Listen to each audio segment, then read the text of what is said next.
Two hunger-striking remand prisoners linked to Palestine Action have now entered a critical state after having refused food for well over 2 months. 31-year-old Hiba Meraisi has not eaten for 72 days. That's a little over 10 weeks. Meraisi is now reportedly suffering from muscle spasms, breathlessness, severe pain, and a low white blood cell count. Friends who have visited her say she has at times even lost the ability to speak. Her memory is also said to be in decline. She's been admitted to hospital 3 times over the past 9 weeks. Imprisoned in Newhall Prison in West Yorkshire, Meraisi was arrested in November 2024. She's charged with criminal damage over the role she is alleged to have played in a Palestine action against an August 2024 Elbit Systems site in Filton. Having now spent some 14 months in prison, Meraisi has yet to be convicted or even charged of a single crime and isn't set to face trial until summer at the earliest. That means that, if she survives, she'll have spent at least 18 months, possibly even 2 years, in prison without a trial. Also on hunger strike is 28-year-old Kamran Ahmed, who has not eaten for 65 days, just over 9 weeks. He's held at HMP Pentonville in central London. Ahmed was also arrested in November 2024 for his alleged role in the Elbit Action, where £1 million worth of damage to the weapons company's property is alleged to have been carried out. He too has been on remand in prison for almost 14 months and won't face trial until much later this year. Again, that's at the earliest. Ahmed was taken to hospital for the 7th time last week, where doctors said his heart has shrunk, its muscles are shrinking, they're atrophying, with his heart rate slowing to 40 beats per minute. An emergency doctor who is advising the hunger strikers says he believes Meraisi and Ahmed have reached a critical phase in which death and irreversible health damage are increasingly likely. Hiba Meraisi has recently replied to questions from Al Jazeera via a friend. This is just some of what she said. Physically, I am deteriorating as the days go by. I no longer feel hunger. I feel pain. I don't think about my life. I think about how or when I could die. But despite this, mentally, I've never been stronger, more determined, and sure, most importantly, I feel calm and a great sense of ease. Even though the risks may be lifelong consequences or a devastating end, I think it's important to fight for justice and for freedom. I'm choosing to continue this because the first time in 15 months, I'm finally being heard. On her conditions in prison, Meraisi said this: "Since concentrating has become gradually more difficult, I can no longer read like how I used to, so I now listen to the radio a lot. I love music and it's a shame I can't get the CDs I want, but nonetheless, I'm grateful to have some songs playing." Meraisi has also accused the prison of blocking her access to news from the outside world, in particular, news of Palestine, where she has family. She told Al Jazeera this: "Anything Palestine-related, including the book We Are Not Numbers, an anthology of emerging writers from Gaza, has been deemed inappropriate. I rely on those I call for news." The hunger strike, which currently involves 2 other prisoners, is the largest coordinated hunger strike in British prisons since the famous 1981 Maze hunger strikes of Irish Republican prisoners in Northern Ireland. That, of course, was led by Bobby Sands. Of the 10 who died during that strike, 8 passed away before reaching the 70-day mark. 2, Kevin Lynch and Kieran Doherty, lived for 71 and 73 days, respectively. A reminder, Hiba Meraisi will soon have been on hunger strike for 73 days. The hunger strikers are demanding bail, the right to a fair trial, and the de-prescription of Palestine Action. In July last year, the group was designated a terrorist organisation, putting it in the same category as ISIS and Al-Qaeda. The group's co-founder, Huda Amori, has been fighting that prescription in court, with a ruling on her judicial review of the then Home Secretary Yvette Cooper's decision to prescribe the group imminent. Over 2,700 people have also been arrested following protests over the prescription, simply for holding up signs saying, "I oppose genocide, I support Palestine Action." Since the prescription of the group, publicly expressing support for Palestine Action is a crime under the Terrorism Act. The prisoners are also demanding an end to what they call censorship in prison, accusing authorities of withholding mail, calls and books since the prescription of Palestine Action, which came months after their arrests.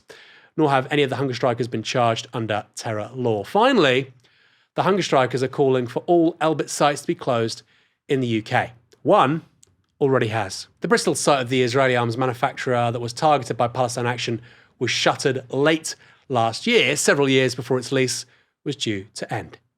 And what of Elbit?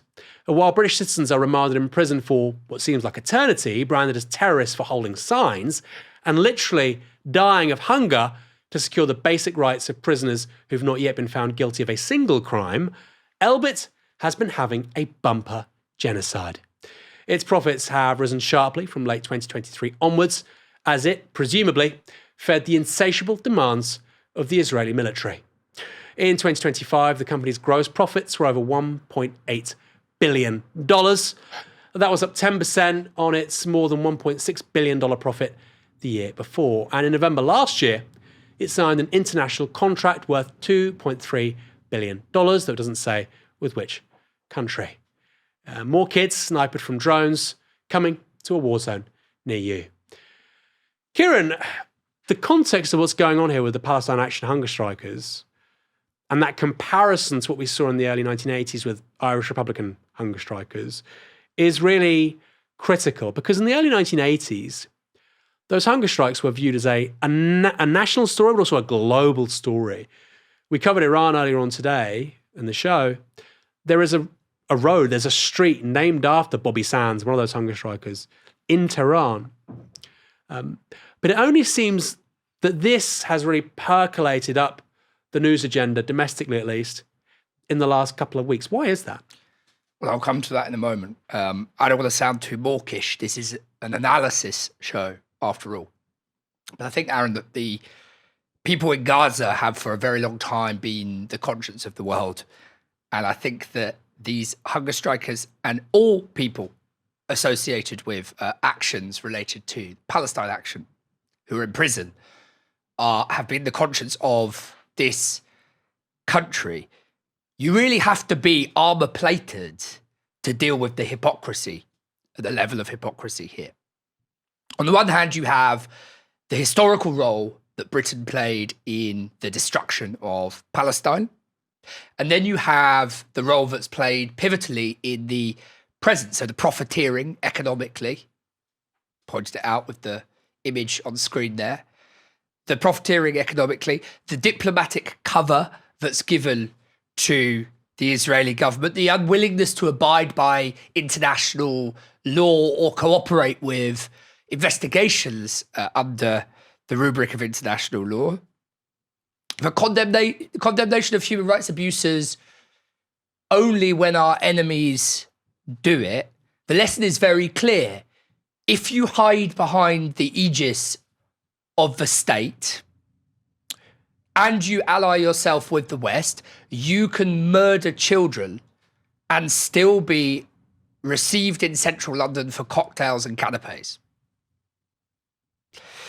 If you take peaceful, direct action to prevent more children being murdered, the British state will arrest you, throw you in prison, prevent you from reading the books you want to read, and keep you there without bail or trial for many, many, many months and indeed years.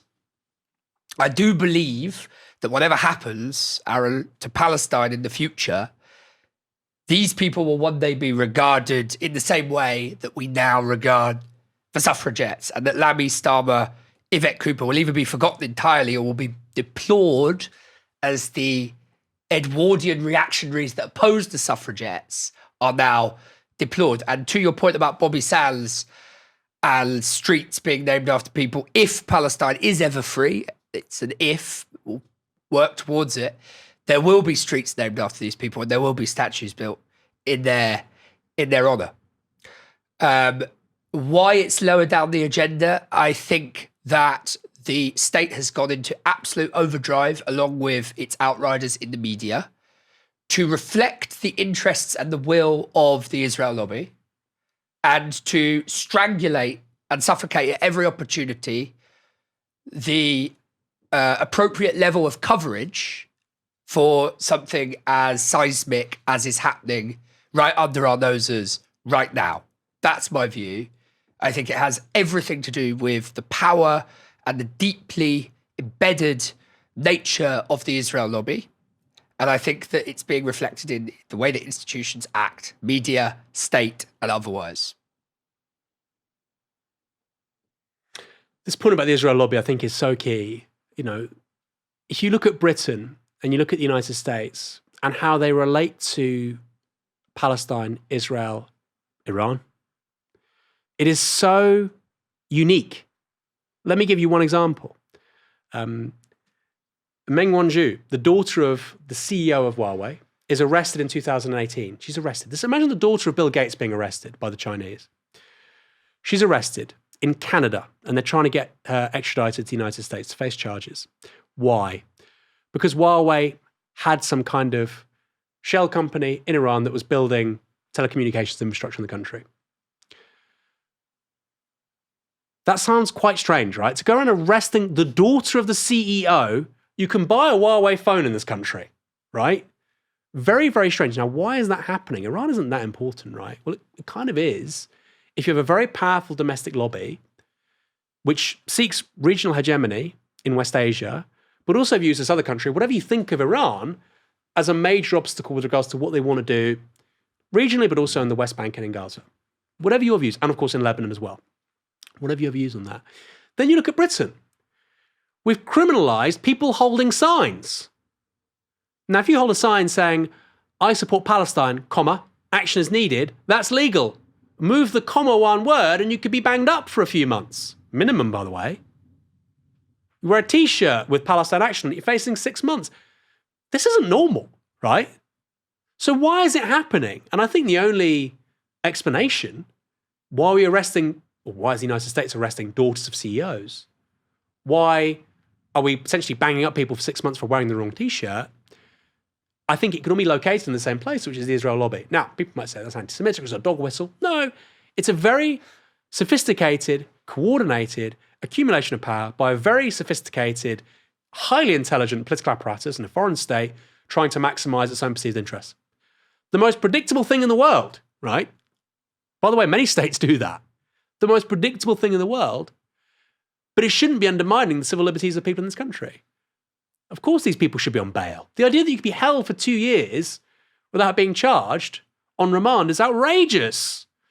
And I've seen people, the same people who would support Lucy Connolly, who got 30 odd months, right, for a tweet. I don't think if she should have gone inside, it should have been for a very short, sharp shock. The same people saying how outrageous that are saying it's fine for people to be on remand for 2.5 years. Well, we know they did it. That's not how it works. That's not how the rule of law works. We'll be fair and have the rule of law, but just the people we like. No, it has to also apply to the people you don't like, otherwise it can't work. The point is it's equality under the law for everyone. That's why it's the law. Kieran, any final thoughts on this story? And I agree with you, by the way. These are people who will... I'm not a hyperbolic person on this stuff, right? I'm actually quite a skeptical person. I think these people are genuinely going to go down as individuals fighting for civil liberties in this country. I do believe that. I think eventually somebody is going to repeal the Terrorism Act because it's a ridiculous piece of legislation. It shouldn't be used like this. And I think if these people pass away or endure long-term health consequences, I think people rightly will recognise their role in getting rid of an appalling piece of legislation.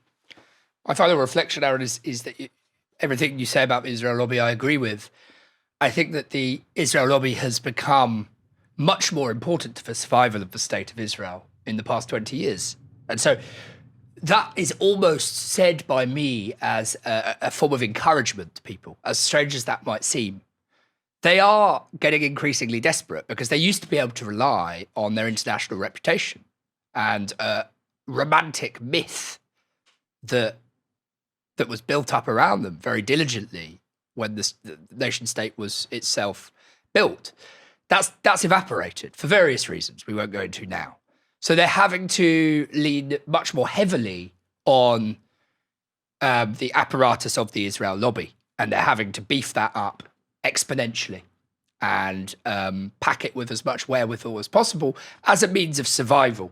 So although it seems like actually, muscle, there's nowhere breaking through this, they've got a grip on all sorts of powerful institutions in the West, and unfortunately, the sorts of things we're discussing now, the consequences of that in the short term, I actually think we ought to see it in the longer term as a sign of weakness, because Israel can't rely on its traditional romantic Hasbara anymore. That's gone forever. 100%. That's genuinely gone forever. So the blowfish, puffed out, but actually pop it very easily. I